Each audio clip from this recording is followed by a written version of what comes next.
You're crazy.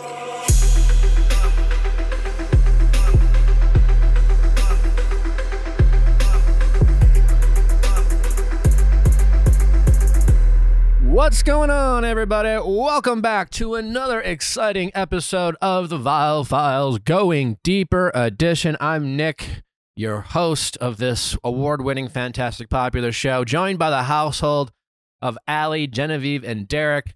Amanda is still on a life expedition, life-searching journey, traveling the world. How's everyone doing? What's going on? I'm still at the lake. We'll get into that. Excited to share that story with you. But before we do, let's just check in with the household. How's everyone doing? Mental health check. What's going on? What's new? What's cracking? Mental health check. I see Kiki. Lay it all out there. Kiki. Kiki's thriving. Kiki's obsessed with Genevieve. So anytime that they're together, they're both thriving. I have Jeff is also sitting behind me on the couch here. I don't know if you can see him. Hi, Mr. Man. Does Jeff like the water? Seen him out in the canoe. Well, No. Okay. He's kind of a wuss when it comes to the water. He hates the pool. I've tried to throw him into the pool a few times. Not to be mean, but I just want to know if he can swim, because it's like, hey, if you ever fall in, I've tried to train him to know the exits and things like that. So he can swim. He doesn't quite like the water, but here at the lake, it was quite charming. I went and I kayaked a little bit, and you obviously can walk into the lake, and it's a fairly shallow shoreline at the lake. And so I turned around and he was following me by swimming. I was in the kayak, and it was quite cute. I think Natalie took a video of it. Yeah, I saw that. So he's acclimating himself to the water. But he has no problem. He loves a good pontoon ride. So he's good at jumping on the boat and jumping, from the dock to the boat. So he's gotten good at that. Good job, Mr. Man. He loves it out here. Yeah, he's thriving. He's become an outdoor dog. He went from city slicker to the lake dog real fast. Love. Aw. Did this lake house come with, I'm looking behind you. I'm did it come with all this furniture? Did it come with the kayaks? How did this all come to be? Mom was ready to go. Okay. Oh yeah. She basically took they essentially almost moved out of their regular house. I mean, they plan on living up here full time eventually.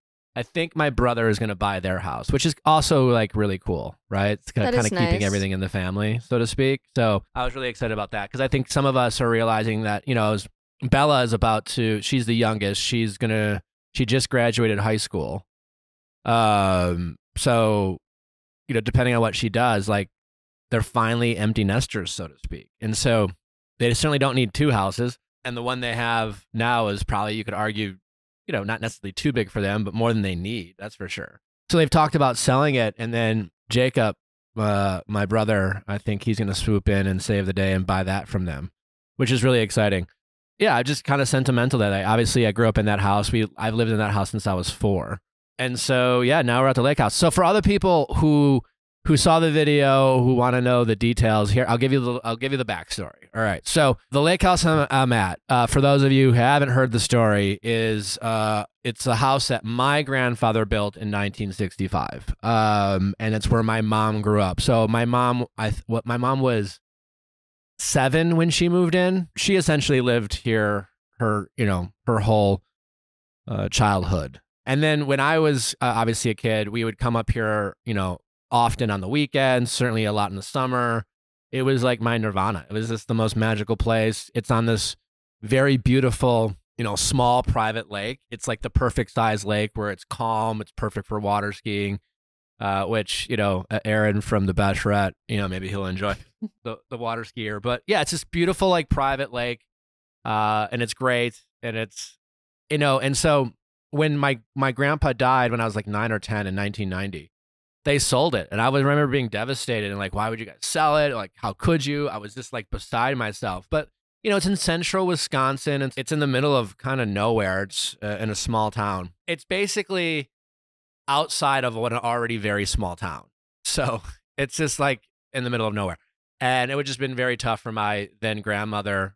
Well, she's still my grandmother, but she has since passed. But just kind of take care of it. So they sold it. She moved closer to us. And yeah, my whole life, I just always had these reoccurring dreams about being back up on the lake. And it was always some version of either we bought it back, or we never got rid of it, or some version of the family that bought it always basically let us come whenever we want and, hang out on the lake. And I'd always be on the lake and when I'd wake up. So I'd be like on a boat or like kind of just even like walking on the lake. And obviously these were like weird dreams, but I'd always wake up when I was on the lake every morning.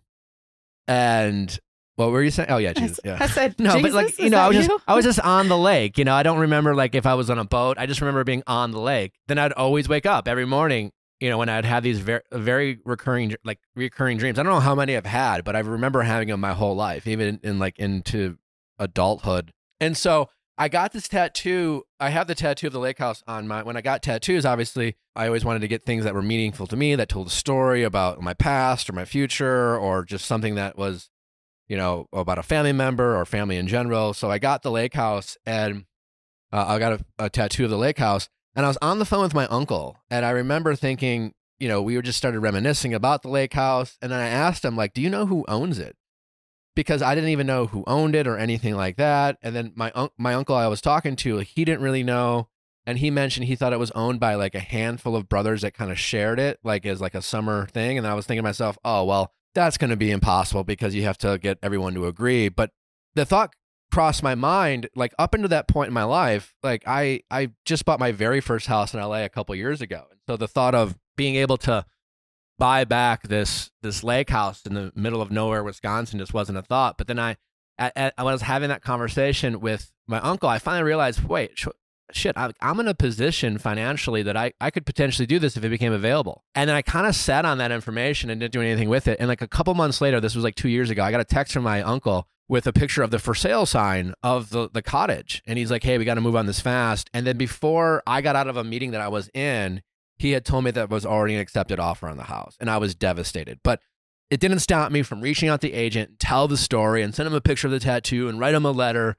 And I tried very hard to get the person who was buying it to kind of walk away from it. And, I tried to make it very much worth their while. But they had their own reasons for wanting to be on the lake, and they had their own story of like trying to get on the lake, but not being able to get on the lake in the past. So it was kind of like a perfect storm in a bad way that the then buyer, declined my offer and bought the place. And I was just like devastated. It's just like, oh my God, if I would have just known 24 hours sooner, I would have been able to got this lake. And it was the guy who was selling it at the time was the guy who bought it from my grandfather. So like, he knew my grandfather, remembered my grandfather.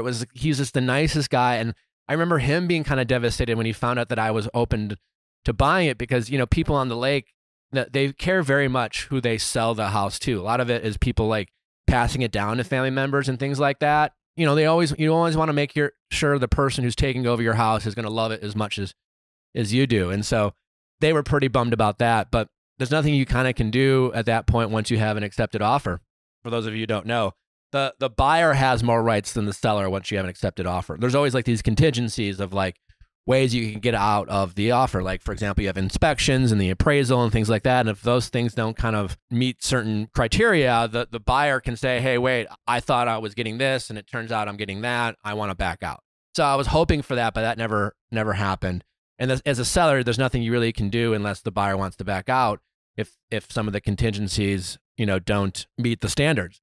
So anyways, I had never been up on this house. I still hadn't been up in 32 years, or it was 31 years at that point. And then finally last 4th of July, I reached out to the guy who bought it and said, maybe it's time just to go up there because I had made this, offer without even going up to the lake. There's this thought of like, well, maybe as sentimental as I am about this place, maybe once I go there, it just won't be the same. I mean, the last time I was there, I was 10, so maybe it's going to be different and maybe it just won't live up to my memory.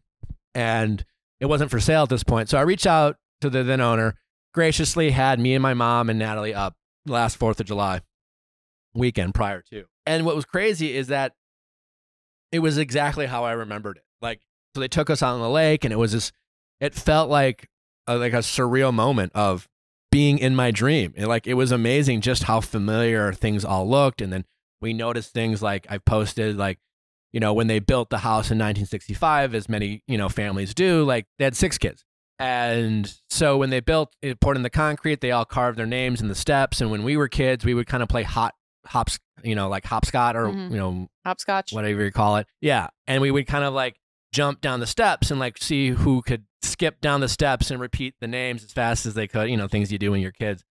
And then we noticed that those were still there, and there were just little like things that were still like the birdhouse my great grandfather built. He used to be a birdhouse maker, and so it was all beat up and old, but it was still there. This old swing was still there that my mom used to play on. Like so many little like things that were still kind of preserved on the property. And so we had a great time. They took us around the lake, and then I just kind of said to the guys, like, if you ever change your mind or you find something else in the lake, let us know. And fast forward like a couple months ago or a month ago, I got a surprise text from the owner who said he was willing to sell it to me. And they had found another property on the lake. And I think they, very graciously kind of thought about, us coming up, and it kind of felt right for us to be there. And it all kind of worked out. So a little bit of back and forth, but it was a very lovely family who bought it and was willing to sell it to us. So I have so much gratitude for them.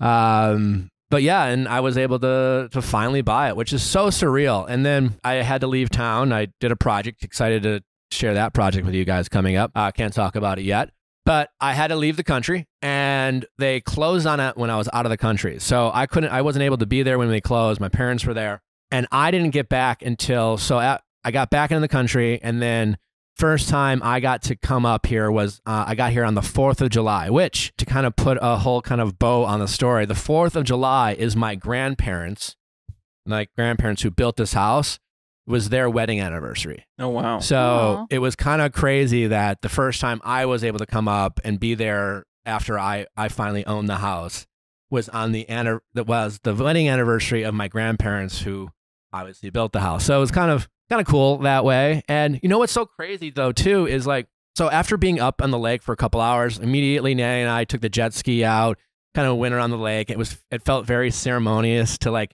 jump in the lake, because last year when I visited, I didn't get in the water. So like it was my first time in that lake in 32 years since I was a kid. And after being there for a couple hours, what was crazy about it was just how familiar it all started to feel again.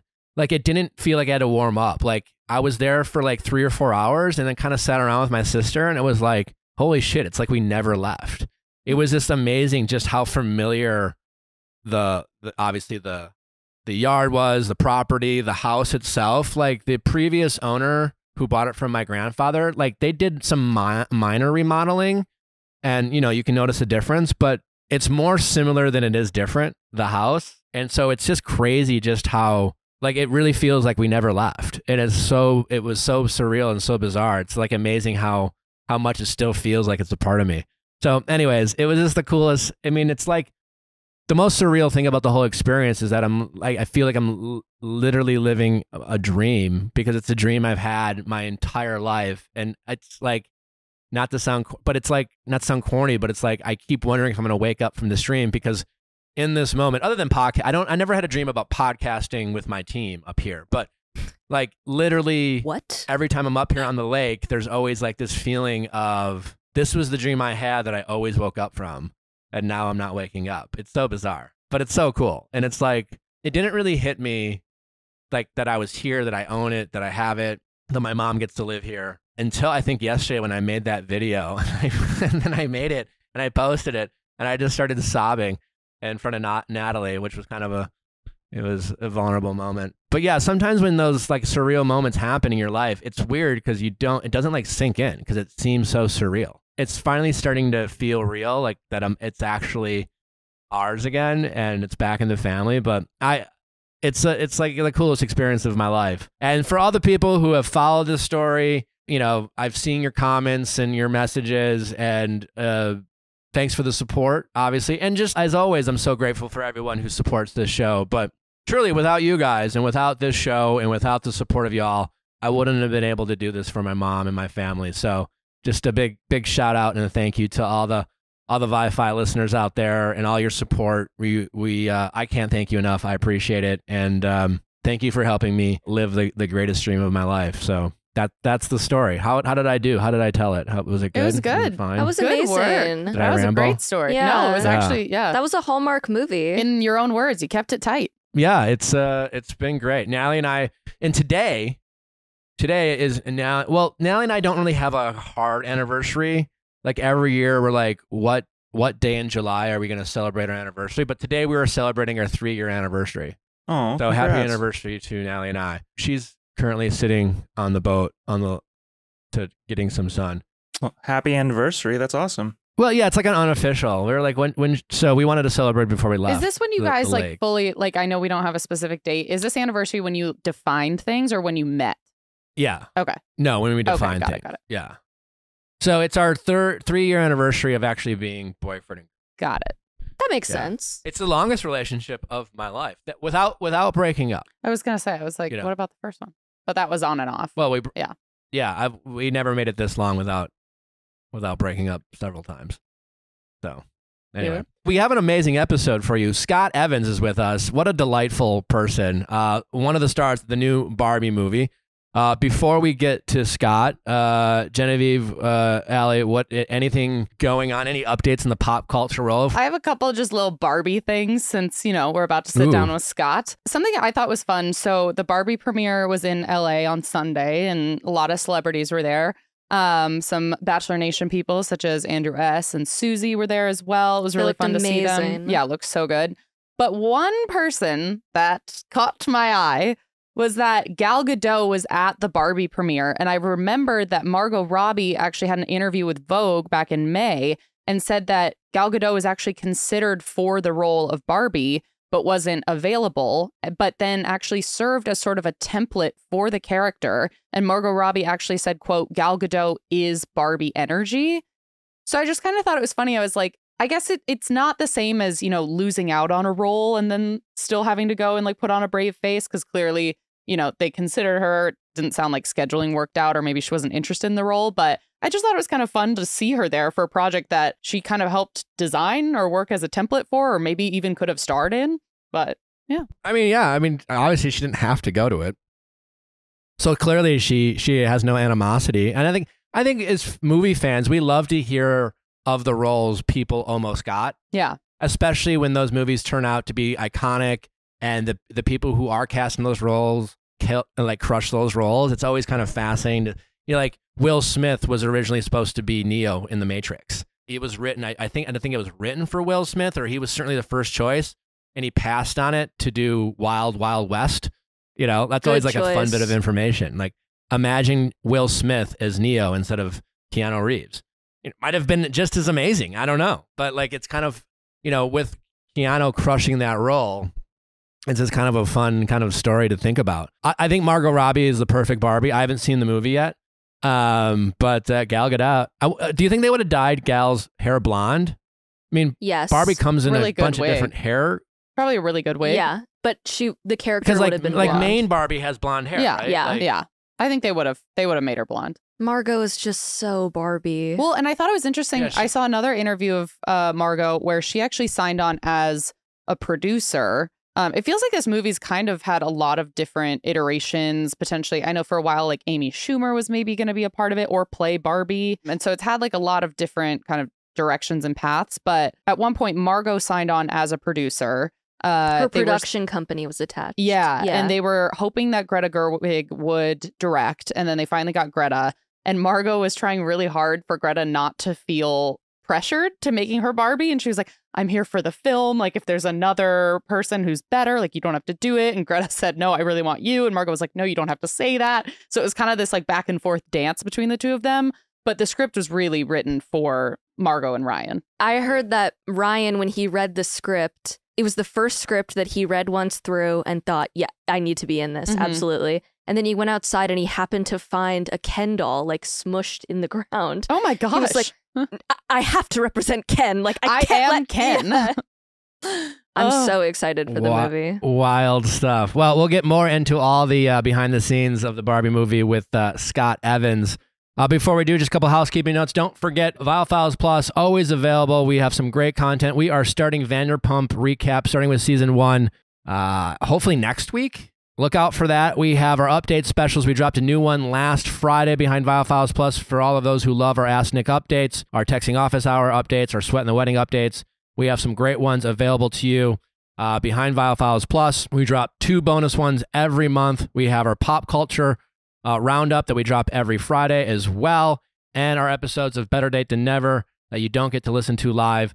Again, and then we have another episode tonight of Better Date Than Never. So be sure to join that live, 9 p.m. Eastern, 6 p.m. Pacific. It's going to be a fun and wild episode. I hope you all join us. Look out for maybe a special giveaway, potentially this week on Better Date Than Never. But if not next week, this week, next week for sure. Look out for that on Viall Files Instagram. All right. Scott Evans, everybody. Do you want to smell better naked? That is the question that Lumi is asking everybody. Let's face it, our underarms aren't the only place we have odor. That's why we are excited to tell you about Lumi Whole Body Deodorant for pits, privates, and beyond. Lumi was created by an OBGYN who discovered and proved in clinical testing that the vagina is not to blame for day-to-day odor below the belt. So she developed Lumi, a uniquely formulated pH-balanced deodorant. It's aluminum-free, skin-safe, and clinically proven to control odor for up to 72 hours. Well, it's summertime, you know? We're sweating everywhere. Your pits, your privates, everywhere. So you might as well just make sure that everything smells great. And that's why I feel like their starter pack is my favorite, because right now you can actually get $5 off the Lumi starter pack. And you can try a bunch of their great products, such as the solid stick deodorant, the cream tube deodorant, and 2 free products of your choice. I like the deodorant wipes because you can like keep them in your purse or keep them under your sink and just like whip out a little wipe and freshen up. And then you're set. You're good to go. Aluminum-free, baking soda-free, and paraben-free for all those people like myself who are allergic to your regular crappy deodorants out there, but not Lumi. It's safe and natural. And choose from a variety of fresh, bright scents like clean tangerine, lavender sage, my favorite, or toasted coconut. Lumi Starter Pack is perfect for new customers. It comes with a solid stick deodorant, cream tube deodorant, 2 free products of your choice, like mini body wash and deodorant wipes, and free shipping. As a special offer for our listeners, new customers get $5 off a Lumi Starter Pack with code VIALL at lumideodorant.com. That equates to over 40% off your starter pack when you visit lumideodorant.com and use code VIALL. That is LUMEDEODORANT.com. Use code VIALL. lumideodorant.com, code VIALL. When it comes to celebrity feuds, the stakes couldn't be higher, because if you lose, you'll wind up as the #1 trending topic on Twitter, or worse, in court. Wondery's new podcast, Dis and Tell, is hosted by comedians Matt Bellassai and Sydney Battle, where in each episode, they unpack one of the pop culture's most iconic celebrity feuds and what our obsession with them says about us. The first season is packed with some messy pop culture drama, like the conflict between Blac Chyna and the Kardashians. It starts with Chyna befriending Kim, and then Chyna's fiancé Tyga leaving her for Kylie. But that rivalry is soon followed by an all-out war with the entire Kardashian-Jenner clan that involves physical fights, revenge porn, and multiple lawsuits with more than $100 million on the line. You've seen the headlines, and now you'll get the whole story. If you love Even the Rich, you'll definitely love Dis and Tell, so check it out. Follow Dis and Tell wherever you get your podcasts. You can listen ad-free on Amazon Music or Wondery app. Scott. Hi. Welcome. Hi. Hey, thanks. How's your heart? We yeah. like to ask all our guests this. How's my heart? We always lead. Yeah. We catch people off guard. I feel like we should prep them. Well, yeah. am I going to start crying in the first 5 minutes of the podcast? Could you actually? No, I could. Well, actually, no. That's why I don't get jobs. No, no. My heart's good. I think it's good. It's I mean, it's all over the place constantly, so it's no different today than it is normally. All over the place constantly. Yeah. I have a lot of love and a lot of hate. Who do you hate? Who or what? What do you hate? Let's start there. I don't want to get into. What do I hate? Well, I don't really. I mean, I'm not a. Can I say people? I hate people. Yeah, I think when you say that, it's not just like, it's not all people, obviously, but just like they're just people. Yeah, they hate, and they suck. Anything on your mind? I'm sure people hate me too, so it's all right. No. Oh yeah, there's got to be some. There's got to be a few. People probably more than a few. Yeah. Before we recorded, you told me a story about you were on the Bachelor bus. Yeah. And then I actually saw you once. I was at the Golden Globes. Oh, okay. You went with your brother. Yes. And I was with my friend Demi. Yes, I know Demi, well, from television. Oh yeah, and we were like just watching you guys, and then I was trying to convince Demi to go up and say hi to you guys because she was like a big fan, and then we just never did. You know what? We awkwardly stood there and like just. That's actually funny because I feel like I actually, now that you've brought this up, I feel like I remember this, and I think I was saying to my brother, well, because if we go to things like that and we see people that I recognize that I know, I'll say, and he doesn't do the reality TV or anything, but I'll always explain. I'll be like, that person's on Housewives, that person's on this. Like, should I go say hi? And he's like, why? I'm like, I guess yeah, that's weird for me if I just do that. But you should have said hi. Well, yeah, I was trying to convince Demi to do it. Were we whispering about people? Because that tends to be what we do.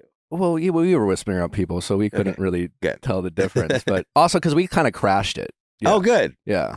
Well, I worked the red carpet for that event, and then my friend was like working the show, and then we weren't really supposed to be at the Golden Globes, I'm at the party but we now. Snuck into the bar area, which is kind of a fun spot. It was like a little outside section. There was like some and everyone just kind of socializes there. Yeah. It was really a fun experience. Yeah, you just sit there and you're like, I guess I got to have some more drinks, and this will be even more fun. Well, congratulations on the upcoming new Barbie movie. Thank you so much. Pretty exciting. Yeah, it's incredibly exciting. Yeah, I like every day. I'm just like, that's not my life. Is that my life? I guess so. Would you say this is the coolest job that you've booked, or the one you sure. For sure. Oh, for sure. This was last year when I found out I had the audition for it, and it was kind of one of those okay, yeah, sure, I'll tape for the Barbie movie. Great. And there was like another audition I had that I put way more focus on because I was like, I have more chance of getting that one, which I don't even think I got a call back.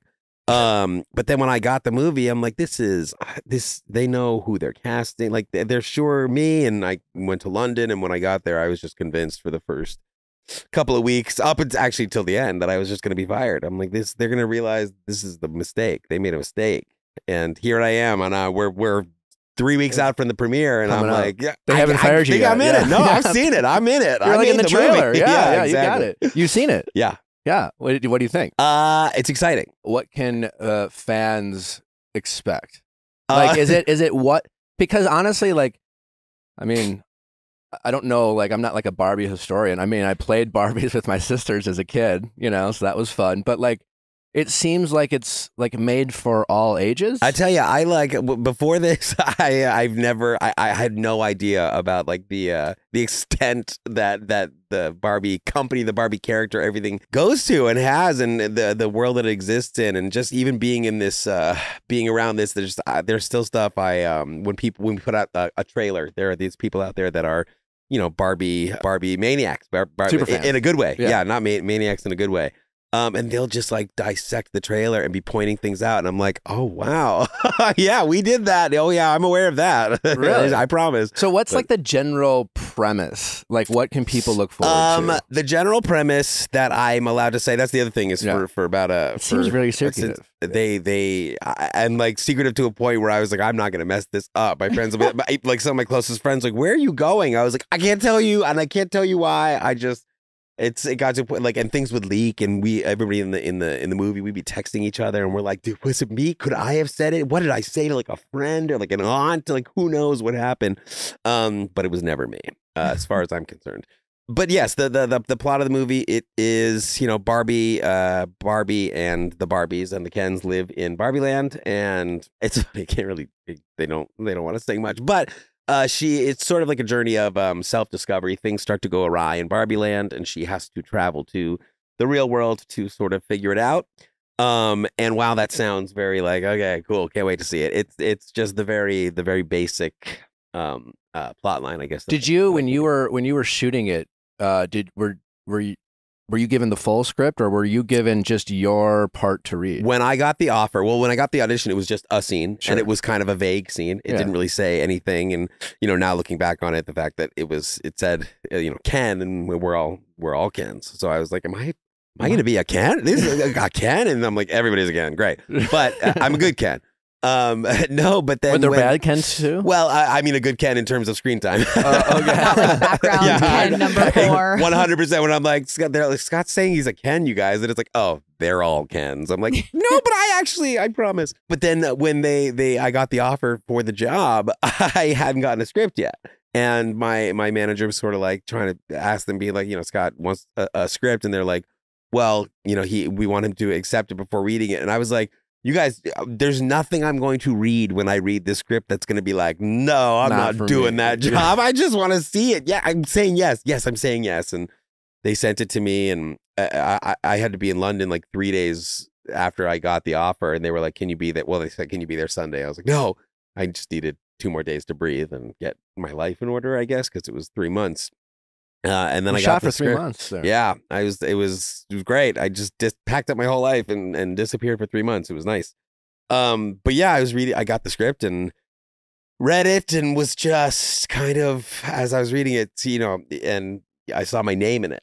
It was the way it was written to distinguish the Kens and the Barbies. It would say, like, you know, Ken Simu, Ken Kingsley, Ken Shooty, Ken Scott. And I just saw one day, I was like, that's got to be a different Scott. I don't actually have lines. Like, what?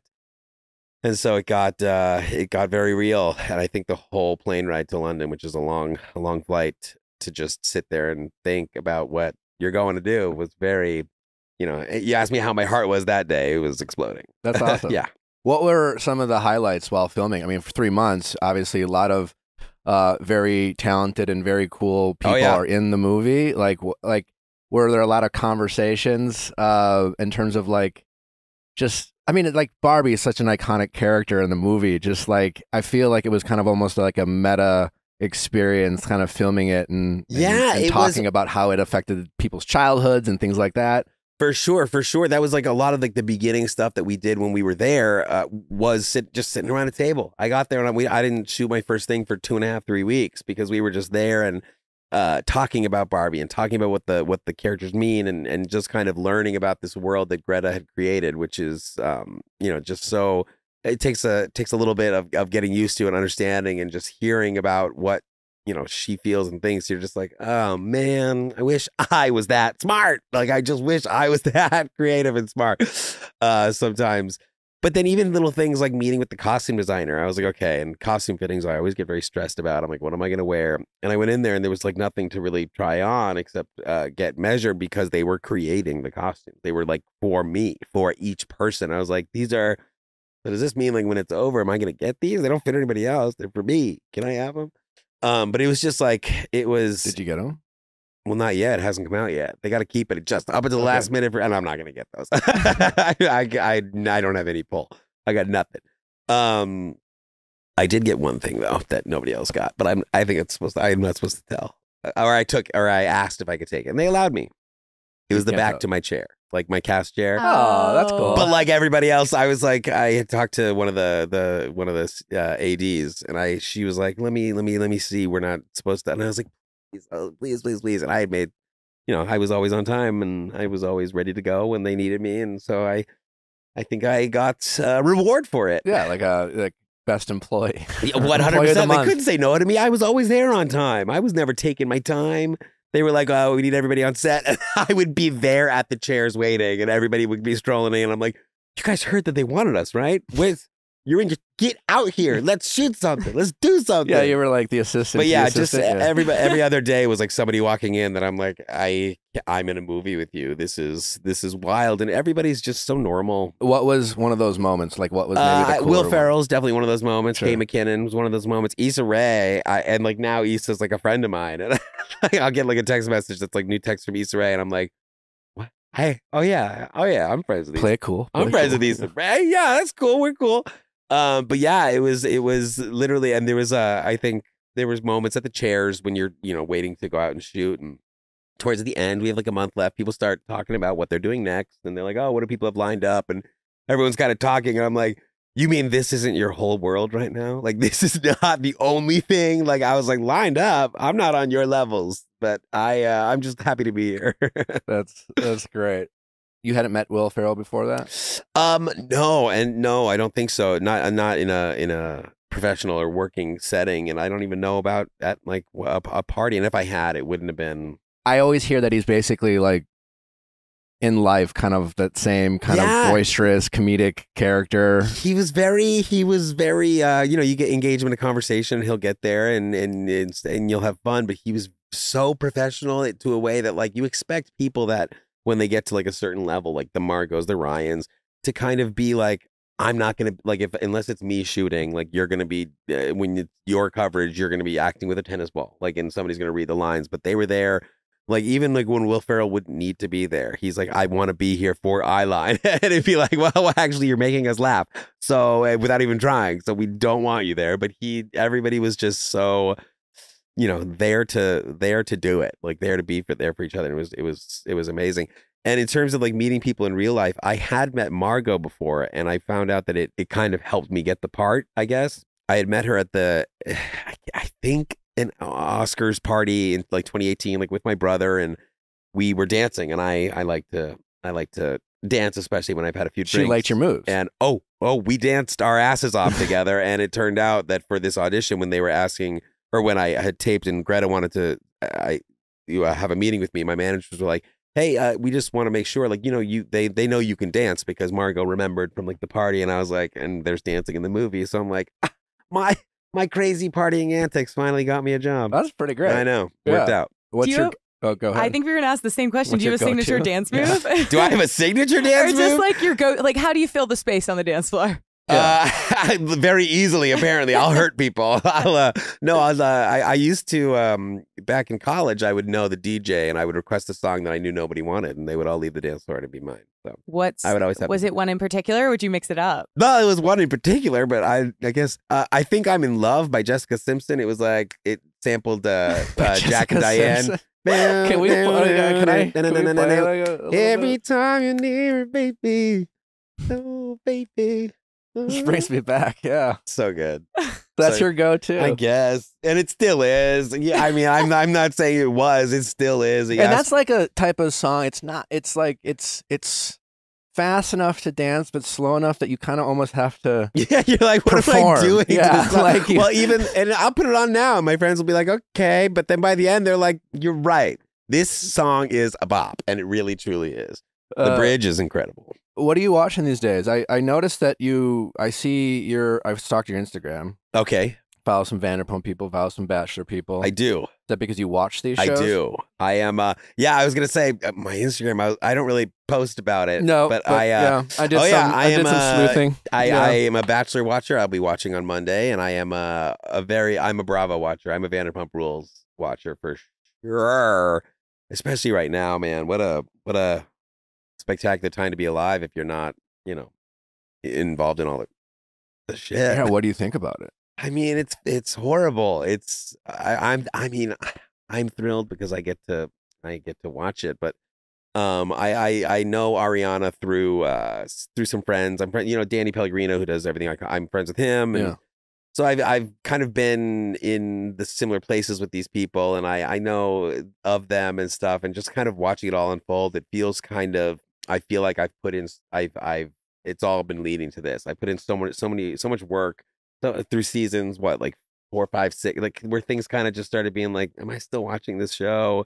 Why am I doing this? I feel weird. And now it's just like, it's really paid off. I actually just got started. You did? Yeah. Well, because I had known, I think for me, it was more having been on reality TV. Yeah. It's like, produced. You kind of stay away from it a little bit. And I met Sheena and I met Ariana a while back, but I kind of knew them more casually. And then like I ran into Jax Taylor a couple years ago, and he has to take a picture. I said no, and then he got all mad and blocked me, and I was like, wow. Yeah, the blocking. Yeah, wow. I don't even like. I only found that out recently. and people will know. Yeah. There are people that know every move everybody makes. But so I never did, and then obviously this came out. Actually, it was kind of Amanda who put me onto it. She started watching it. She's doing the Lord's work. She really sold it, and then I think it's the best reality TV on TV ever. Yeah. Ever. And like and it almost like this season is starting to feel like there are moments I watch where I'm like, there's no way that and it's not scripted, and it's just not, and they're saying these things and it's just perfect. Like maybe they planned it, but like Ariana just delivering her whole, almost like The Hills, I want to forgive you, I want to forget you, like Heidi's speech to Tom, it was just incredible. Ooh, and then it's the most recent moment of she had her shirt on. It was real hot. He doubled down. was Did you I see couldn't that? believe it. Oh, he like has spoken about it. Yeah, so at TMZ, Oh my God, no! ran into him. I think is at the airport again. I don't know. That same guy. Is the the same always reporter. It's flying? the same guy. It was just like, Same voice. Wow. and I can't imagine because at first it seemed like they're all like calling this guy, but I can't imagine Tom was like, I have something really great to say. I can't wait to double down on this. And What I'm did he gonna say? say He was like, just said that it had something to do with her being unenthusiastic, and that would be the He was equivalent of if he had sex and he just unzipped his pants instead of taking them all the way off. yeah. Oh, okay. What's that- your point? Like, But that's what is- we knew. That's what we understood it to be. we got it. Yeah. And you said it, and that was the problem. That you said it. But And he like, but like that. he thought, I don't know if he thought that we thought something different, as if like, yeah, we know you called her lazy. You know, you Like, you criticized her for like, what did he think we thought it was? I knew, yeah. I need to look at tits at all times. Oh No, my- that's exactly how we thought you meant it. Oh Yeah. my goodness! Have you seen any footage of his concerts and stuff? I'm sure you've Yeah. seen some of it. A Oh. friend of mine went on saw one a couple weeks ago and was posting a lot more than I had seen before. And it's just Well, he's now dragging Schwartz. it's, Like, well, because you Schwartz have is no friends. Schwartz is wrapped up, right? Isn't Well, he saying he's done? Not necessarily in that same interview because they were like asking about it. I think they were misquoted. I think. Yeah, but because- he's now roasting Schwartz for not having a house What did he say? because he does the Schwartz's mom. And the beginning line he started swapping out for Schwartzy, don't you miss when you had a lawn, a homeowner's lawn? Tom, you're about to not have a Wow. house too. Well, and Yeah. who's left in his camp? No one. I mean, I hope Schwartz is out of his camp because, like, it really has ruined him too. And not that he has been a great guy through all of it. Not that he's always been an angel. He's kind of had a fall from grace this season too. But Yeah, man, he's if you like, who are you on the Vanderpump cast? oh if my you had God! to be I think my friends character? years ago might say I was Jax. Really? No. Jax is horrible. But I'm great TV. See, I would give myself Ariana. Like I think I would. But a little Katie sometimes. I can be Katie. I'm a Katie. Okay. I can be Katie. Yeah. I mean, in terms of like getting high, I'm a Katie. And I like my edibles. But yeah, Katie, I just like Katie's no bullshit. And like it's just like, you said this and I'm gonna say it back. And I can definitely be Tequila Katie for sure. The I've scene been of known- Katie this past season when she's combining a Celsius and Tito's. Oh yeah. And she goes, don't judge me, butter. And then Lala comes in. She goes, I ordered Chick-fil-A. I was like, me. There it is. Do you follow the royal family stuff at all? Like in terms of like, Well, I haven't. Allie does, but recently, So one thing about me, Yeah. I started a Kate Middleton fan account when I was in middle school. It was extremely successful. Wow. And then I dropped off the face of the planet. but I am enjoying kind of the roast of Harry and Meghan. You're not a big Meghan. Did you see that Spotify dropped Archetypes? I wanted to do a drag, have a drag named Hippa Middleton back in the day. I did watch the docu series. Was it like 3 parts Yeah. of the Harry and Meghan? What And do you you're think? still not a fan? I became less of a fan. Me too. Yeah. Okay, I don't want to I see this is like I get scared talking about this, I but like went in. something about her just seems a little too performative. I get that you have to be a little performative when you're like in that position, but she's just seems very, I don't know. I don't trust calculated. overly polished people. Yeah, she's very polished, and I Yeah. get that you're in the royal family, but you're not anymore Yeah, but Talk about it. I actually I liked him less after seeing it. because he's always has her back. Because he's just like no matter what is like. No, well, Ride it was or more. die, It was which more is like nice. a 60-minute interview, and then the book. It was a bit whiny. And you would never followed anything before. Or you're just like I was more of a casual. You Okay. know, I just paid attention, but I really got into I watched the doc and I watched the 60-minute interview. And Yeah. then, like it was like almost like a Vanderpump. I kind of caught on when it got real hot and popular. But who convinced you to do the Vanderpump? Like, and how did it? Was it easy convincing? Well, my like pitch to people, because like I saw Vanderpump as like a name for so long and nobody actually told me what it was. And had they just said, the premise of this is that everyone in a kitchen is fucking each other and Yeah. it is some of the messiest social dynamics you will Yeah. ever see.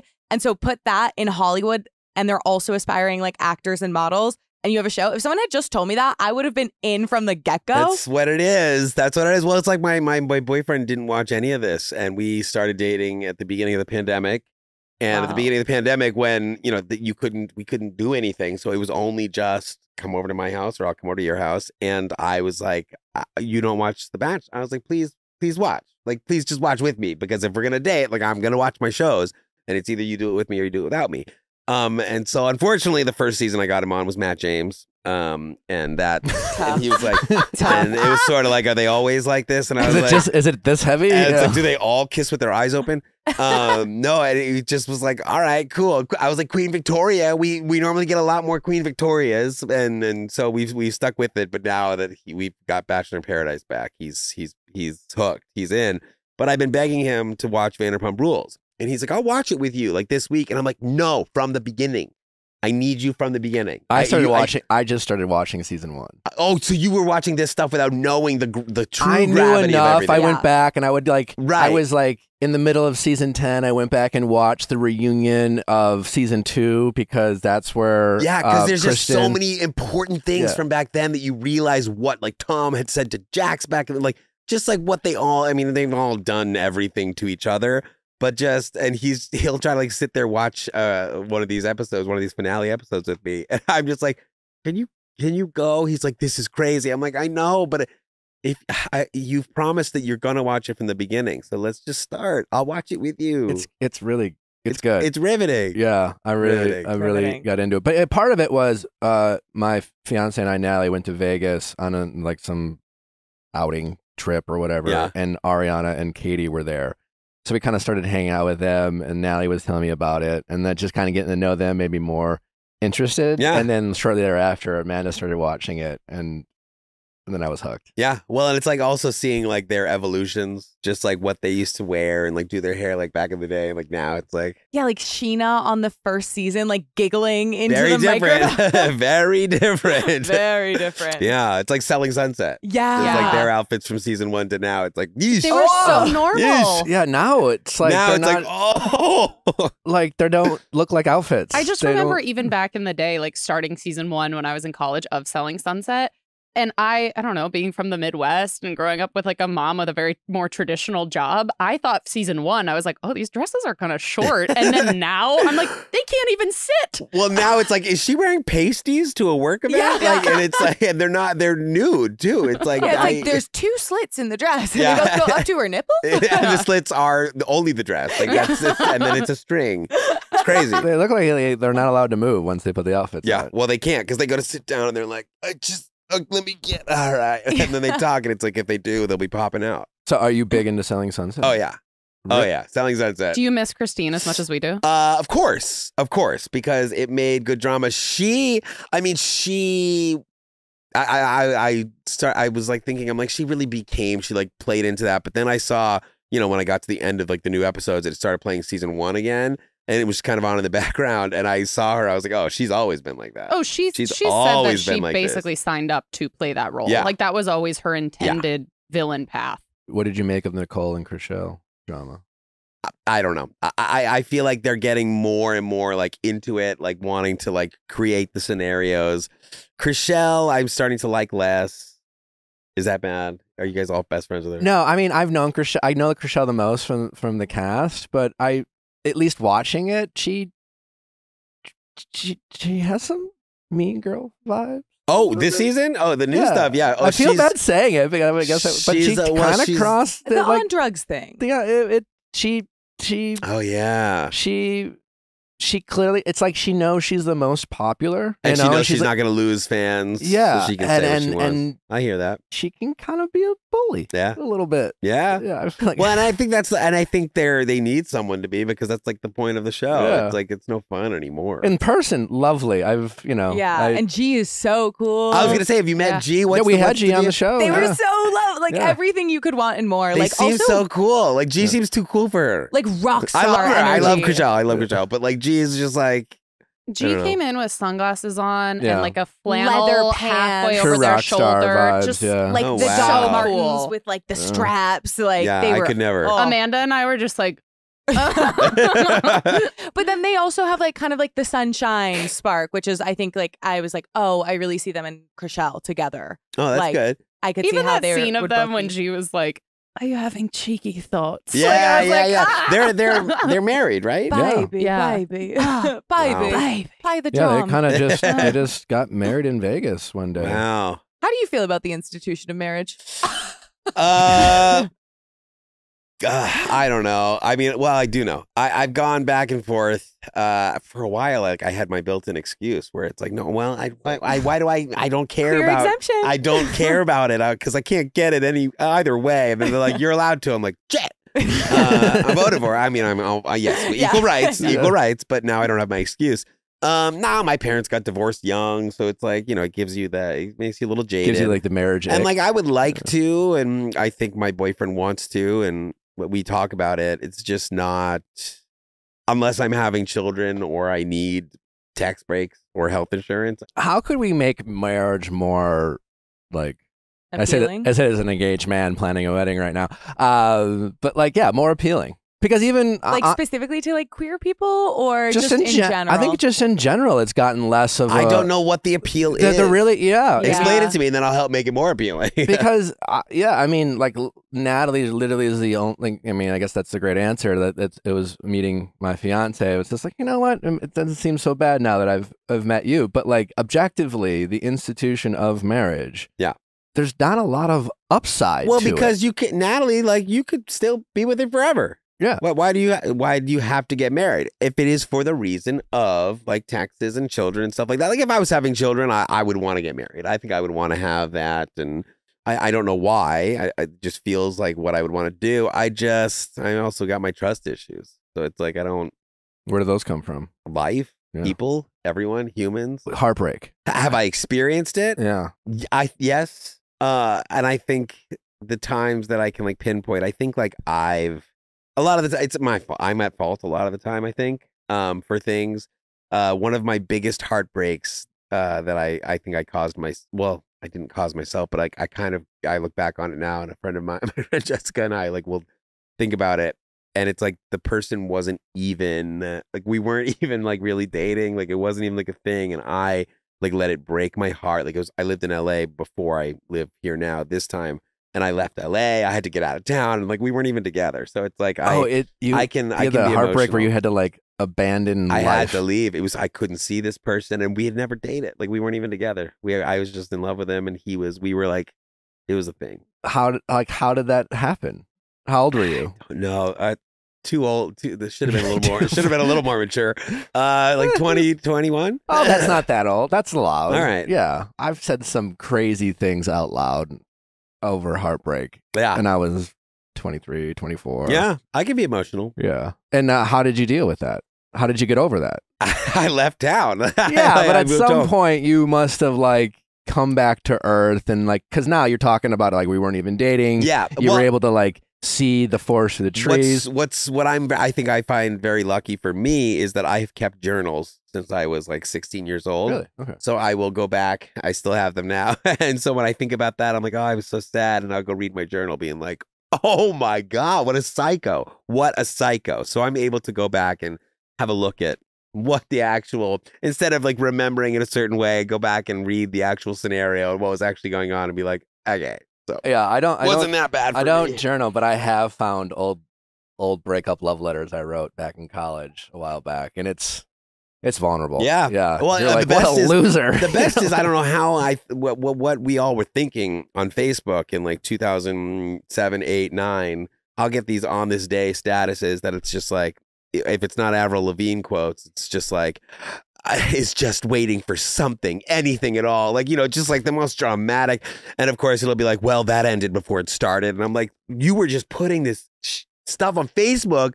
And I'll check my journals and see what it coincides with. And I'm like, oh yeah, that guy was an asshole. He did cheat on me. Wow. It is wild though.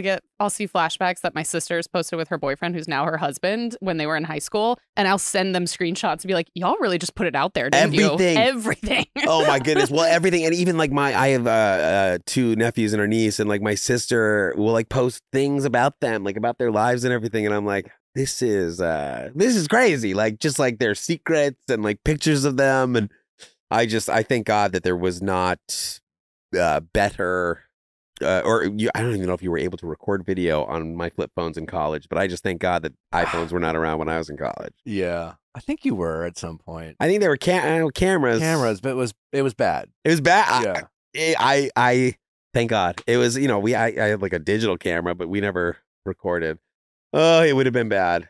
So I feel lucky. And then you want to share now? Well, no. I mean, listen, I yourself? already have enough shit out there. I don't need any more. Yeah, I don't know why. Why does like the Facebooks and the Instagrams like have those memories? Because to make you feel bad. Yeah, right. Yeah. Because it's like I scroll back 3 weeks, things I posted on the internet. I'm like, I don't know. Horrible. Why. Yeah. Sometimes why did I think that was funny? Yeah, the date will be a little too recent. It was like 2015. I'm like, you posted that. No. To the world. I feel like it's a show of force on like the app's part. Like they're like, look at this. There's They're more where like, that we came from. control you. We know what you did. We know exactly what you did. We have very comprehensive records of it. Maybe that's like the key, right? Like anytime we are in the moment feeling like this like thirst of validation, because that's usually when we do the dumbest shit. Yeah. It's like when we're pining for either some individual or just in general to like have someone just make us feel special. Oh, absolutely. And so whenever you're feeling in the moment, just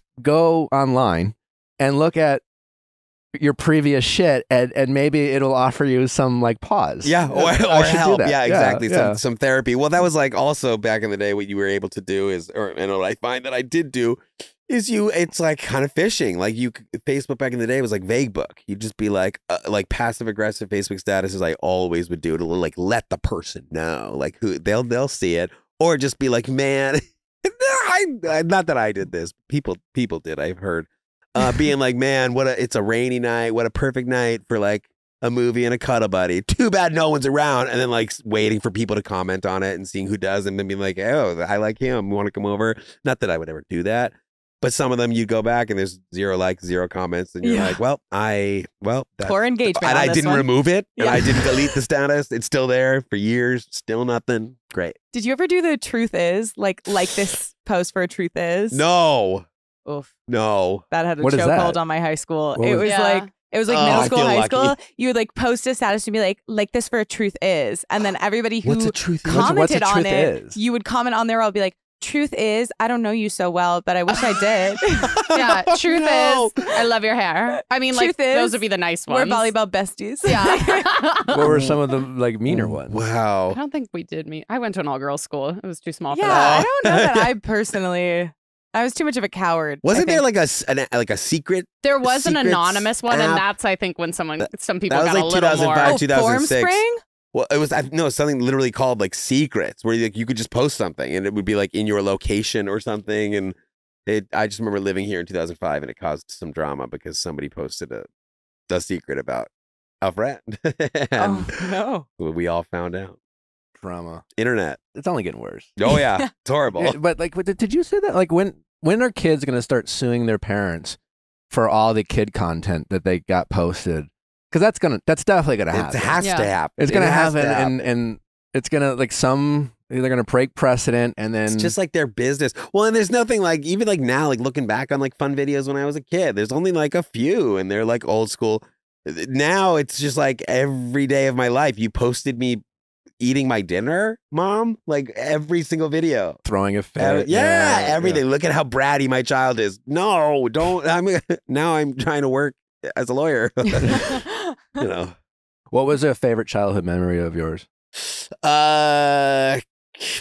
Geez, like a specific one? I don't know. Just I don't know. We, my family was pretty obsessed with each other. Like in terms of, when we would do things on the weekend, it wouldn't be hanging out with friends. It wouldn't be like having sleepovers. My mother would be like, "You guys can each invite a friend over or invite a friend to sleep over." And Chris and I would be like, "Chris, do you want to sleep over?" And like we would, have a sleepover with each other and not invite friends. And so we did a lot of like weekend trips to go skiing, and we were a super, super tight family. And I think those are the greatest memories. so it's you, Chris, and then you have a sister. Older sister, Chris, me, younger sister. Oh, 4 of you. Yeah. Pretty sizable. I mean, Yeah, it's a good group. Not 11 like mine, but You're one of 11? I am. Yeah. Where do you fall? I'm the second oldest.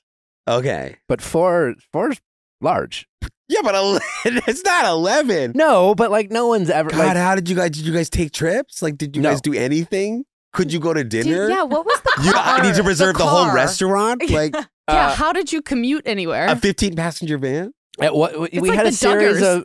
of we had Oof. at one point there was a big van and it was gray and red and that lasted a little bit. Usually it was like a 2-car system to church. Second oldest. Are you Yeah. just sending like happy birthday texts like all year round to like family members? I mean, like a few times a year. There's a group text that Do you know everybody's birthday? yes.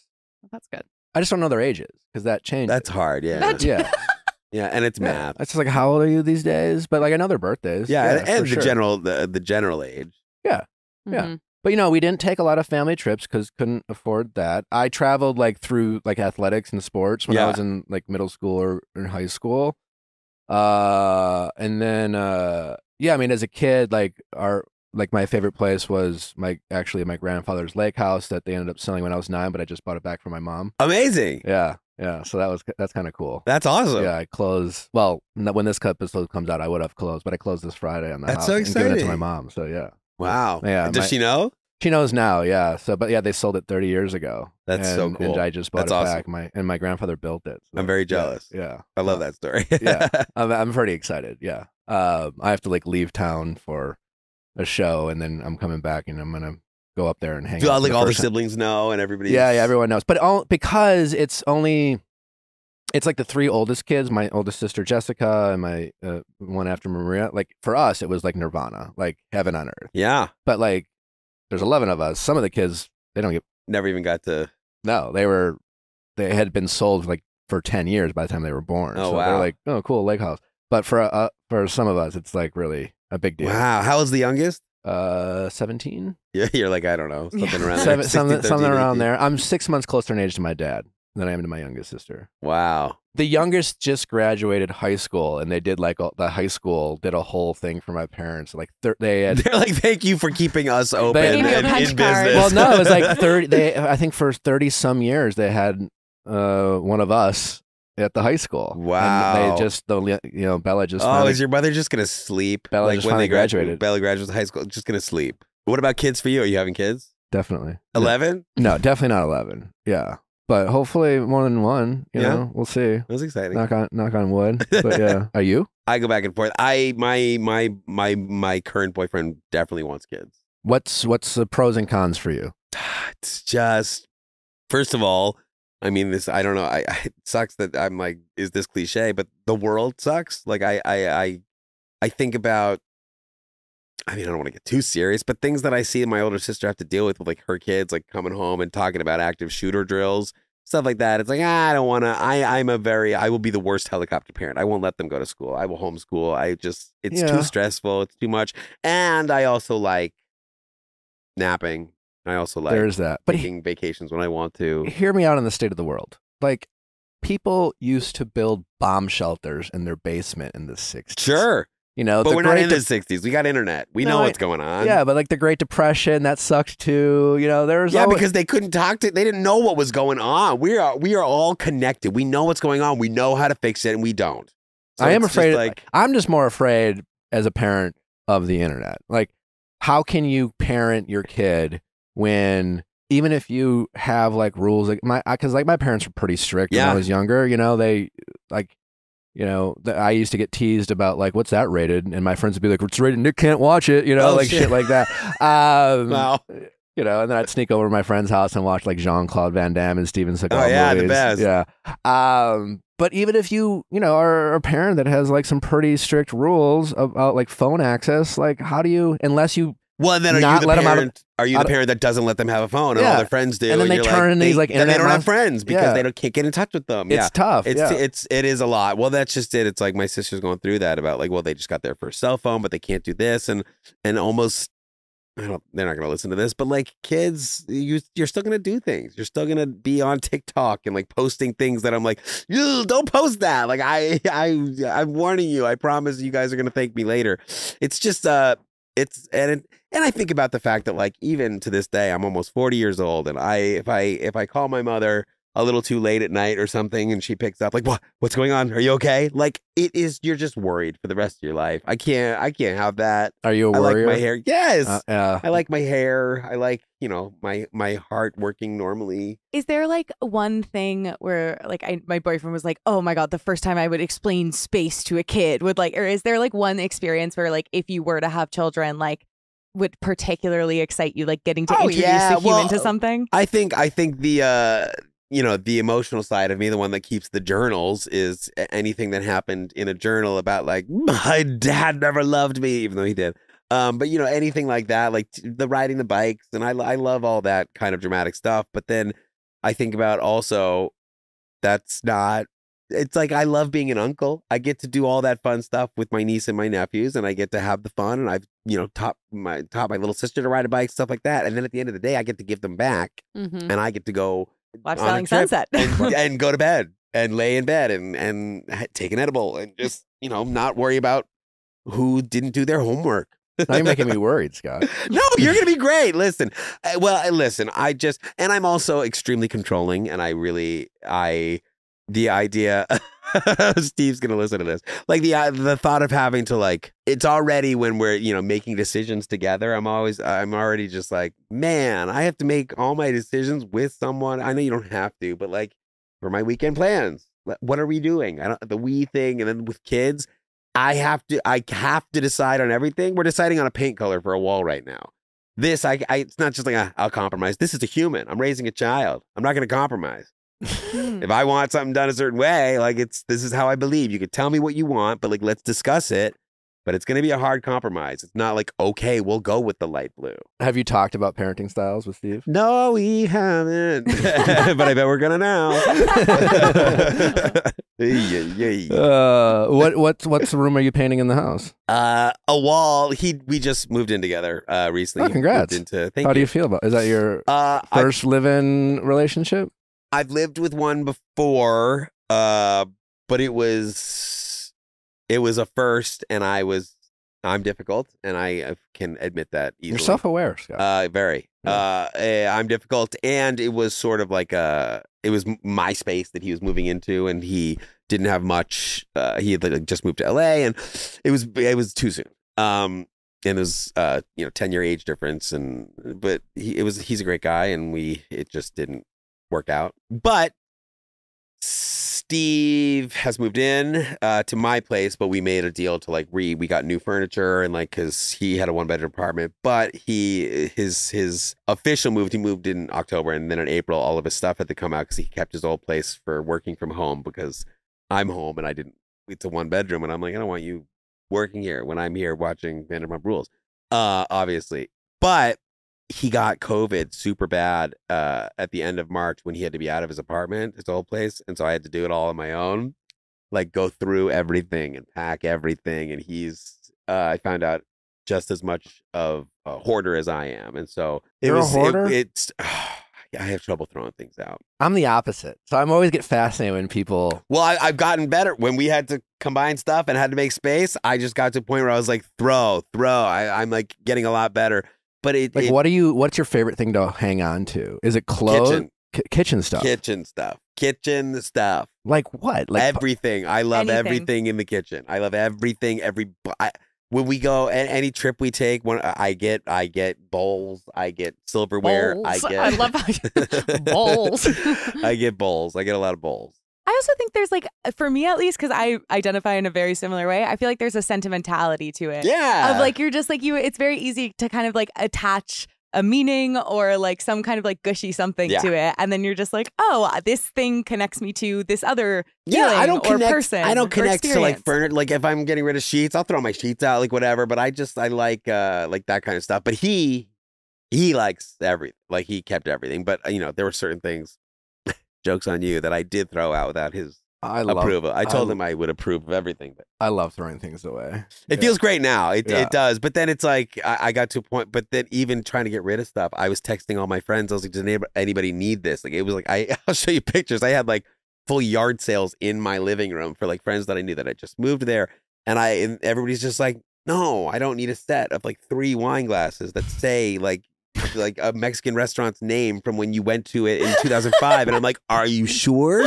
Only one of them has a crack. You know, so I think I got better, but it's tough. It's hard. But yes, we've moved in. Natalie and I started collecting.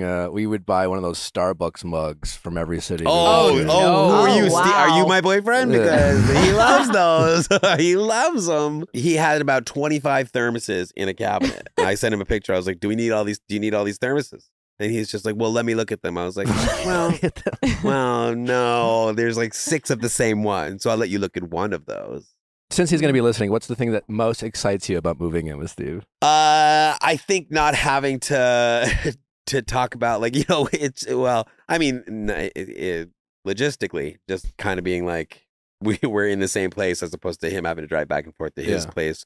I like his dog is now my dog, permanently like in there, but he helps me. He helps keeps me grounded. Because I can be crazy and I can be all over the place and I can be a nightmare. And I think having him there helps me not get away with things as easily. Who do you go to for like relationship advice? Like when you were like struggling and journaling emotionally, like who is you're pretty close with your family? It was sister, your brother? Definitely my family. Back in the day when I was closeted and journaling in like high school and college, nobody. It was just like, this is it. I got to deal with this on my own. But now it's relationship advice tends to be my brother, my sister. Who gives better relationship advice? Me? Really? No, I know that's the problem. We're going to put it to test in a few minutes. Oh, Jesus Christ. Yeah. I don't know. It's so different because my sister's been married, almost 15 years, and we all have very different relationship histories, and it's also dating a man is very different, I think, than a man and a woman dating. So who knows? And all of my friends are single, so it's like I can't get much advice there. When your brother, obviously very well known, and he was out single for a while, eligible, right, by many people's standards. Was he pretty close to the vest when it came to relationships, even with the family, or now that he's in a pretty serious relationship now? It seems like it's tough to back with everything. The world, people can ruin things pretty quickly. Sure, all it takes is and people are. It's only it's not getting better. It's only getting worse, and the way people can be, it can make it pretty hard to date someone like that, because you think like, oh, this is, I'm just dating a person, he's a guy, and then all of a sudden it's article after article after article after post after tag for everybody just being like, you are a piece of crap. So like to anybody he's tried to date, and just destroying them and telling them and it's like, you can only take that for so long, and it makes relationships kind of hard for him, I think. So like the media would be critical of the people he'd be not seeing. media, but also like people on Twitter on. Is it because he's like sometimes like people who in their head feel like they are eligible to date him, I and they're like, that. we will tear her down. I can't tell you how many messages and things I get tagged in on the daily, just being like, if your brother just meets me, we are going to be in love, and it'll be like a 7-year-old woman, and it's like, okay. Maybe, I don't know. I don't know much about you, but I am not Patty Stanger. Like I'm not Millionaire Matchmaker over here. Oh man, yeah. I guess on the smallest of levels, yeah. Nally has a doubt. I can only imagine from your brother's standpoint, the people he's met, horrible. They just and everybody's always just commenting, being like, "Hey, brother-in-law," and I'm just like, "Oh, you guys." If you want to stand out, at least come up with some original material. Are you pretty protective of your brother? Of course. Yeah. Of course. You have to be. It's just, there's just been too much. It's been like a slow burn over the years. It's not like all of a sudden he catapults to fame. And sure. We've been experiencing, and we've watched the internet happen. Like Twitter wasn't around when he first started making movies. And so just being able to see it all kind of what can happen, and what it can be a dark place. And people can get very bold with the things they think are appropriate. But he seems like he's in a pretty happy relationship now. Yeah, I think, Yeah. And you approve? I approve, yeah.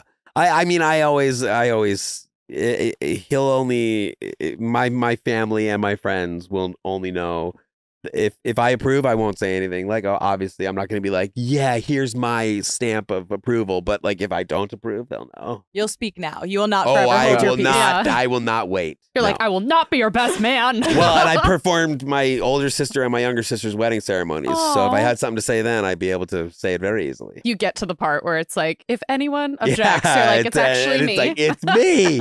And I only wanted to do it here for the drama. When you say performed, what do you mean? I Like, mean, I Officiated? officiated. You I officiated the was wedding. ordained and I performed their ceremonies. I also sang at both of their weddings. wow. Which was like, you guys, you realize this is a mistake, right? This is people aren't going to remember you from this day. They're gonna- At my older sister's wedding, I was speaking and I was like, and now we have a brief musical interlude from me. And like, I walked over to the piano, I sang, I came back, I was like, thank you, me, you were great. Moving on, and You so had your it's- full like alphabet. It's me. Yeah, oh, moment. for real, exactly. And then my little sister's wedding, I was like, here we are again, everybody. It's, same people. Act And two. to try to make it funnier, to try to make it. But they give me free reign. They don't ask to see what I'm going to say. And it's not like dearly beloved. It's like, hey, girls and boys, like, Hey, let's fucking sluts. do this. Oh, yeah. Greetings to loved ones. I Let's take a swore at journey. my older sister's wedding. I didn't really know the guy she was marrying, like family, like very well. They didn't know me very well. And I don't think they were prepared. And, one of my first jokes, I think it wasn't in a church, so I didn't feel as bad, but I think I didn't say a great word. And, you just see half the crowd dying laughing and the other half like, who is this guy? Like, who is this? Who is our son marrying? What family is this? Did you grow up religious? We grew up, I went to church. I did like CCD and Oh, you- classes and everything, but Same, yeah. but then my junior year when you needed to get like confirmed, I was sort of like, in my mind, I was like, I don't believe in this. But in my mind, I was like, I'm so gay. Like, it's not, I don't want to be a part of this. But CCD. We used to call it Children's City Dump. Central City Dump. Yeah, one of those. Yeah, one of those. Yeah, take that, CCD. I would just write every answer. I'd just say God. It was just such a crazy thing. Every They give you Sunday. homework, but it never really mattered. You're like, I wish I would have, great. Reading passages like in the Yeah. book with these cartoon drawings of Jesus, Yeah. just like white guy every that's Tuesday not a after white school. guy. Yeah, for real. It was brutal. That's so crazy. All right, are we ready to give some relationship advice, Scott? Shoot, All right. yes, I guess. That'd be great. Deep breaths. Sweating the wedding. I'm scared. Wedding drama. Some Okay. Thank wedding God, because drama. we have an officiant. Well, Yeah. yes, Yes. professional. Ordained. and performer. All right, wedding let's singer. bring him up. Need a break from reality? Ever feel like you just want to escape? Well, cheer up, Buttercup, because Paramount Plus has got your great reality escape. Escape into new seasons of the biggest competitions like Survivor, Big Brother, and the Challenge World Championship. With the boldest personalities from the family Stallone to RuPaul's Drag Race All-Stars and even Queen of the Universe. And the wildest drama like Are You the One? Plus hundreds of previous seasons, all streaming at your fingertips. See, reality ain't so bad. Your great reality escape is with Paramount Plus. Paramount Plus, stream now. Okay, a product that I have been using long before they showed up on this show is Blue Land cleaning products, because not only are they good for your home and they're good for the environment, they work incredibly well. They have a multi-purpose cleaner. They have cleaner just for glass. They have cleaner just for your bathroom. And you can eliminate a bunch of plastic waste. So did you know that an estimated 5 billion plastic hand soap and cleaning bottles are thrown away each year? And if that's not bad enough, most cleaning formulas are 90% water, which is heavy to ship, leading to excessive carbon emissions. Plus, those products are often filled with nasty ingredients like chlorine and ammonia. It's a lose-lose situation for you and the planet. But Blue Land is different because they can give you reusable bottles, and their whole system is you add your own water and then you put in little tablets that dissolve in there with all the cleaning solution. So you're not paying for them to ship and lug huge jugs of liquid across the country. And then you can just order refills of the little tablets that come straight to your door. Cleaning for everyone. From cleaning sprays to hand soaps, toy bowl cleaner, and laundry tablets, all Blue Land products are made with clean ingredients you can feel good about. Right now, try Blue Land's new limited edition hand soap kit with scents inspired by the national parks and our shared goal of leaving no trace, featuring Joshua Tree, Zion, Sequoia, and Glacier scents. Blue Land has a special offer for our listeners right now. Get 15% off your first order by going to blueland.com/VIALL. You won't want to miss this. Blueland.com/VIALL for 15% off. That's blueland.com, BLUELAND.com/VIALL to get 15% off. That's blueland.com/VIALL for 15% off. How's it going? Good. My name is Anne, and I'm 27 years old. How can we help, Anne? So, one of my bridesmaids cheated on my brother, and I'm not sure if I should fire her as my bridesmaid. Oh, okay. Why wouldn't you fire her? Well, I see. That's my initial reaction is to fire her. But I've got a lot of like negative feedback from my family, namely my mom, who's a little bit too involved in the situation. Mom. In my opinion. So wait, let me, if I understand you, mom, your mom, also mother of your brother, whose girlfriend, right, or fiance, it's girlfriend. Cheated on her son, Yes. who's also one of your maid of honors, and mom thinks it's a bad idea to fire her? Yes. What's the relationship between you and the bridesmaid? Is she a bridesmaid because she was your brother's girlfriend, or are you guys friends? So initially, mom kind of talked me into having her as a bridesmaid. Why is mom obsessed with her? I know this mother. I know this mother. Like, yeah. So it's a little bit complicated on my mom's end. I see where she's coming from. She's coming from a very protective stance for my brother because he decided to stay with her. I was going to say, how long have they been together, and are they still together? They've been together 5 years. So okay, so let's they decided to stay together. How did this get found out? So we recently found out, but the alleged cheating has apparently been going on since March. Oh, so it's not a one-time deal. No, and there's apparently, I did not know this. So this is my younger brother. We're about 4 years apart. We just recently started getting closer as we're, kind of growing up. So I did not know any of this, but apparently this is something that has been happening since they've been dating. In fact, whenever they got together, it was because she cheated on her current partner with my brother. Well, I actually totally get it from mom's POV and I guess brother's POV if he's choosing to stay with her, like people have and can work through infidelity. I mean, it's difficult, it's hard, there's a uphill battle, but like it is possible. And like under that kind of lens and premise, like I can see why actually it's probably something your brother would, right? Like, hey, if I'm going to stay with her, like why is she out? Then you're kind of outing her. It becomes even more of a thing. I get all that. But like, if you're saying that she's just like a serial cheater and has been cheating on him kind of since the inception of their relationship. Yeah. So, I think the way that my brother looks at it is that she, like when they got together, it was that, he saved her from this bad toxic relationship. So he's kind of got this Tom Sandoval? Yeah.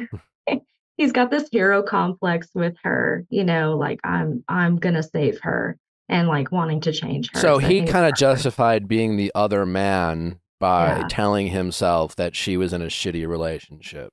Yes. Yeah. And when she was confronted this last time, she has got it so twisted around to him that she was the victim somehow, that, she didn't want to say no. She doesn't know how to set boundaries. She didn't actually physically cheat, but she emotionally cheated, and somehow that's better.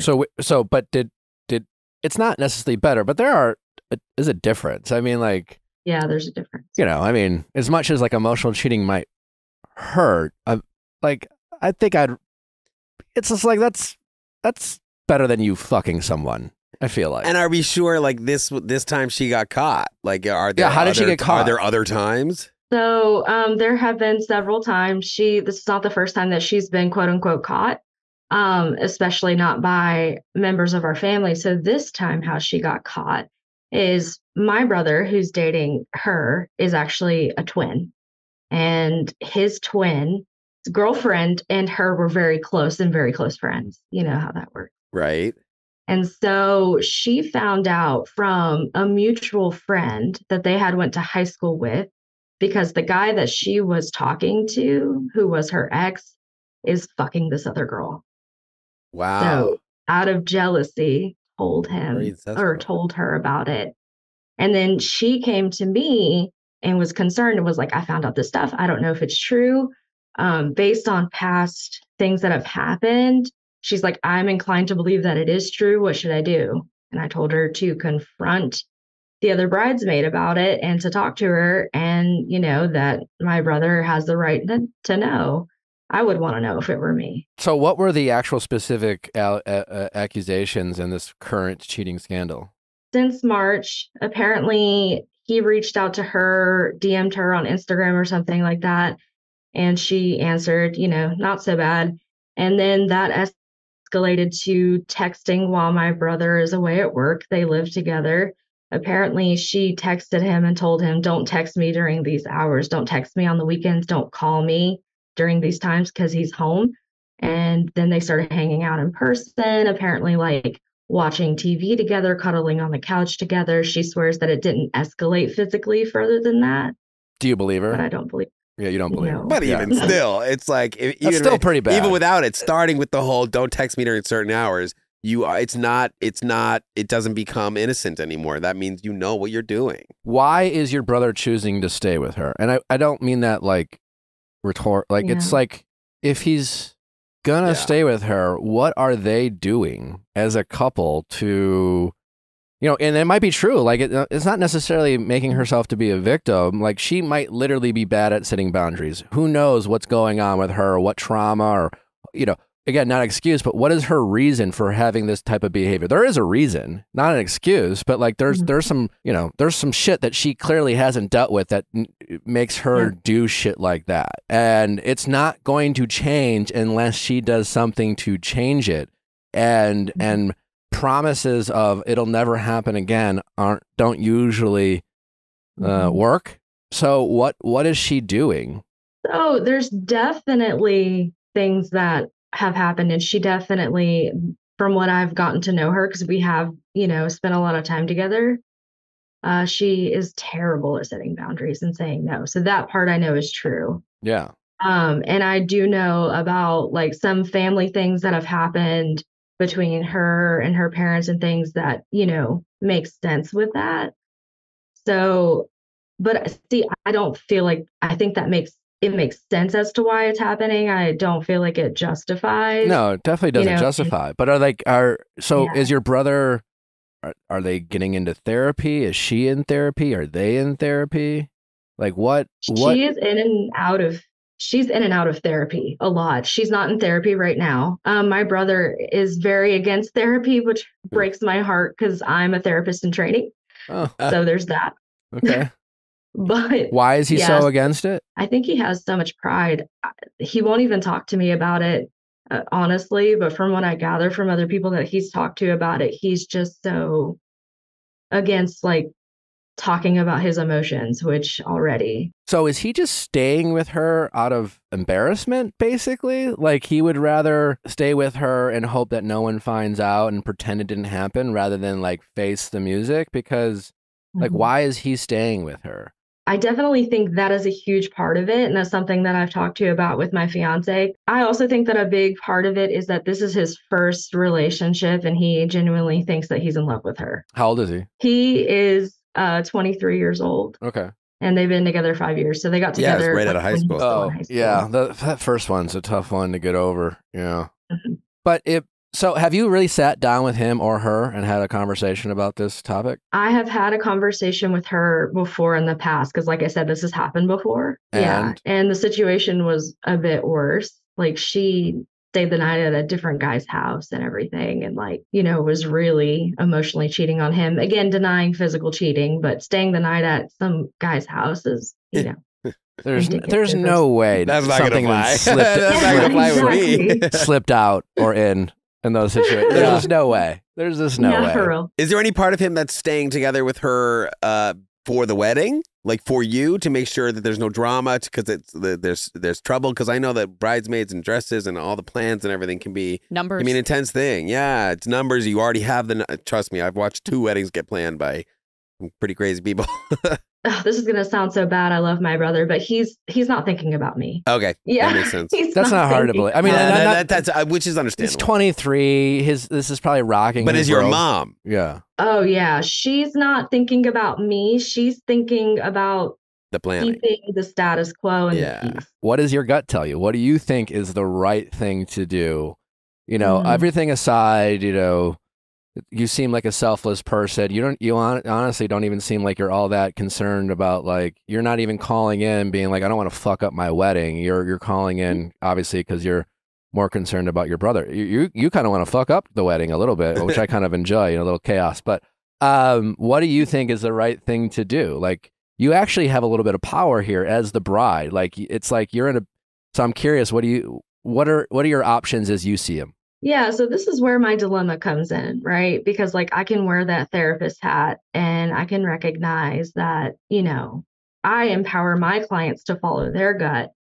And sometimes that means leaning into your own self-empowerment and setting your own boundaries, which would mean taking her out of the wedding because I don't like that there's no accountability.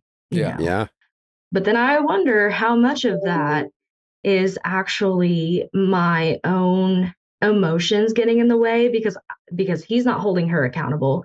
My family certainly is not holding her accountable. No one's holding her accountable. Do I want to hold her accountable because I'm mad at her? You know? Well, only you can decide that. But like, there's also, I mean, this is going to happen again. I don't see how this doesn't happen again. Like, she's in your pictures for forever. Well, that's a whole nother level, because you're right. Your brother's not ending up with this person. I'm gonna guess. I mean, let's hope not. Like, again, like, you know, let's hope he doesn't knock her up or anything like that in the near future. But yeah, I mean, there's a good chance, short of something like that happening, that she is going to be out of the picture. I mean, eventually he's going to wake up. But like, listen, it could be it's a terrible thing to be cheated on, and you feel all this incredible embarrassment. But you haven't really talked to your brother about this yet? No, I absolutely have. He won't take my calls. But we've had a text conversation about it. I felt like I was just talking to a brick wall, but essentially I let him know that I care and I love him, you know, that I'm here for him if he needs anything. I explained, you know, all the things that I noticed with her, like all of the things that I, you know, noticed that she was saying that seemed like gaslighting towards him, and like pointing out that this is something that has happened before. And it just seems to go in one ear and out the other. The only thing he keeps saying to me is, we're going to work it out. It's going to be fine. You know, I'm asking her the tough questions. I'm like, what tough questions have you asked her? Yeah. You know, pressing him on that. And he's like, well, you know, I asked her why. She said, you know, she was lonely. She wanted a friend. He was reaching out. And like, just kind of gave. What's going to change is the why she did it is, I guess, less important. I mean, I'm sure people want their answers, but how is this going to stop from happening in the future? Because this person who's not good at setting boundaries, who occasionally from time to time seeks out validation outside of her relationship because your brother's, you know, preoccupied with whatever the fuck, as we all get preoccupied with life, and as, you know, relationships have its ups and downs, and we get bored and complacent in relationships, and it's just like, you know, a compliment from my partner is just less thrilling today than it was yesterday. So I need to make sure I still got it and go out in the. She's just going to feel that again, and it's going to take her, you know, having the tools and the self-awareness and the therapy or whatever it is to say, okay, I'm being triggered. Something inside me is I feel that void where in the past I would seek out that validation through others, and what's going to in the future make her go, no, I can't do that. I'm in a committed relationship, or yada, yada. And there's no sign that she has that is on that path. So it's almost certainly going to happen again the next time, because getting caught she's been caught. Yeah. You know, like, it's not even getting caught that stops her from doing it. Yeah, no, I totally agree with you. I mean, and you're right on the money. It's not going to stop. And I think and it's not just me working on it. Like, I have a lot of siblings, by the way. There are like 9 of us. Oh, yeah. Good for you. Yeah. Yeah. Well, good for your parents. We've all like, had our turn in trying to talk to him and like pointing that out. And it's just, he's not changing his mind. Okay. Well, could you basically weaponize your wedding against him? I mean, I guess what I'm saying is he won't take your calls.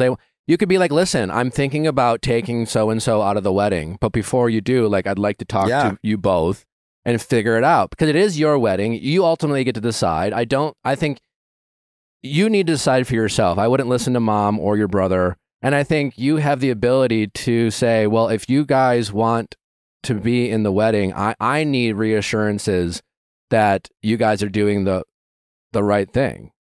Right. So maybe you could, if your brother's not taking your calls, and you could say, hey, just say, because I'm honestly thinking about removing so-and-so from the wedding. It doesn't feel right about this. I don't know what's going to happen with you two. Ultimately, I support you as your sister, but like, I don't need so-and-so in all my wedding photos, knowing that she's done this to you, and like you might wake up in a year and feel differently about her. Right. So before I can make a decision, I would want to sit down with both of you so I can feel more comfortable about like, keeping her in, and I just need to know what you guys are doing about it, and maybe you can, throw out, your therapy training in the meantime.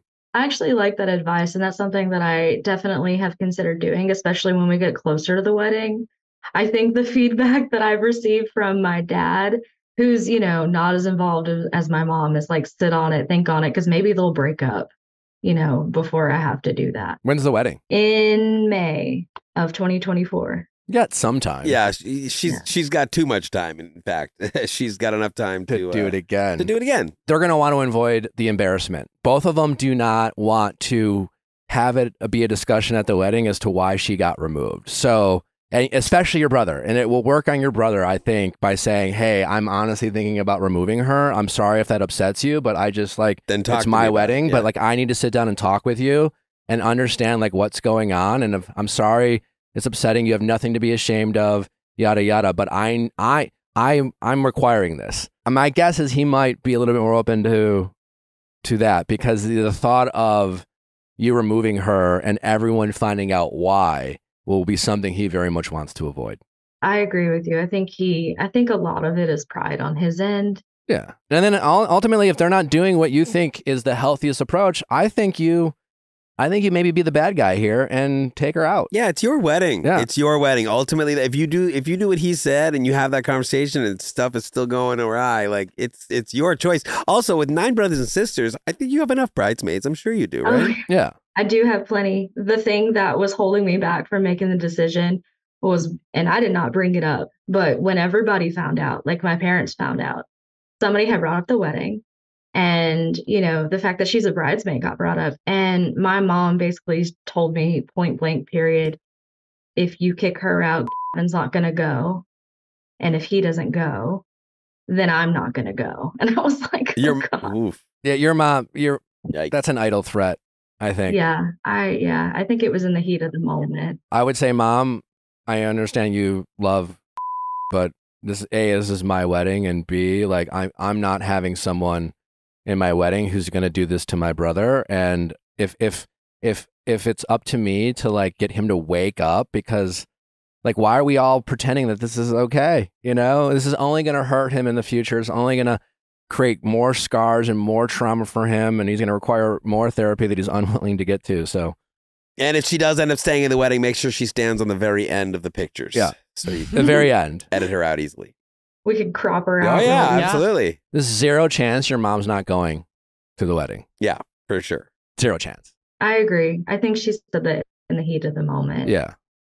But it, like, the initial impact was, that's just how my mom is, man. She does that guilt trip thing. She knows where to press. Yeah, well, my parents can be bullies. Yeah.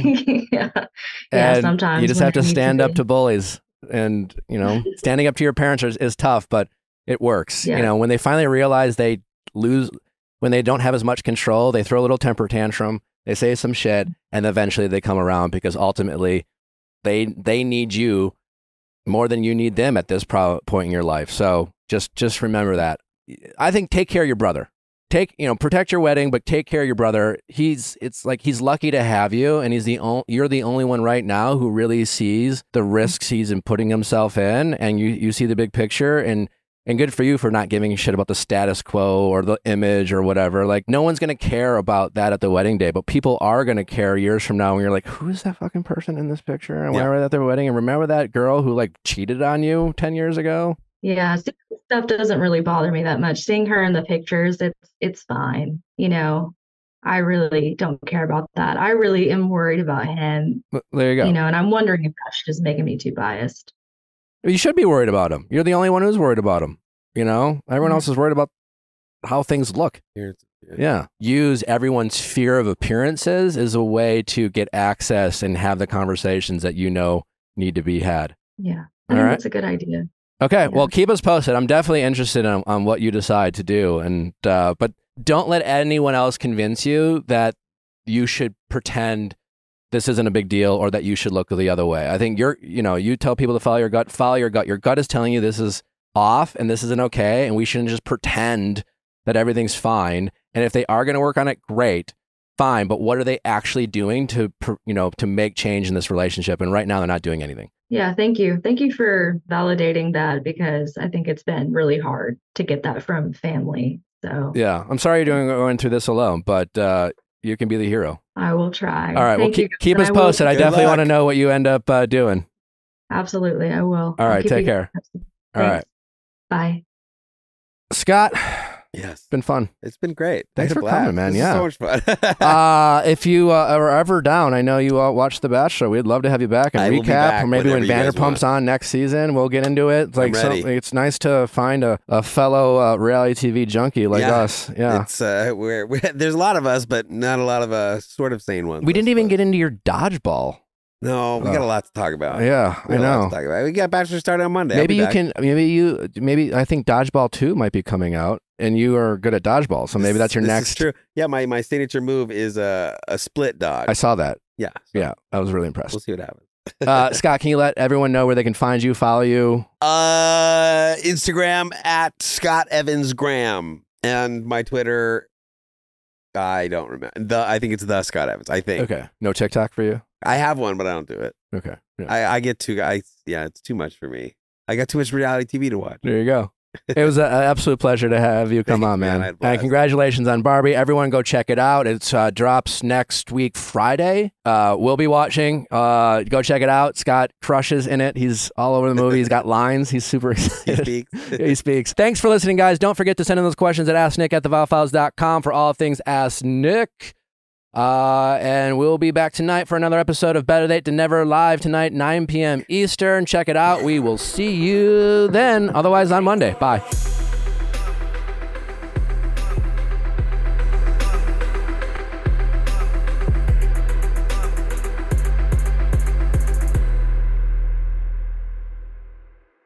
Hey guys, if you loved what you listened to, make sure you hit that subscribe button below. Thanks for listening. We'll see you next time.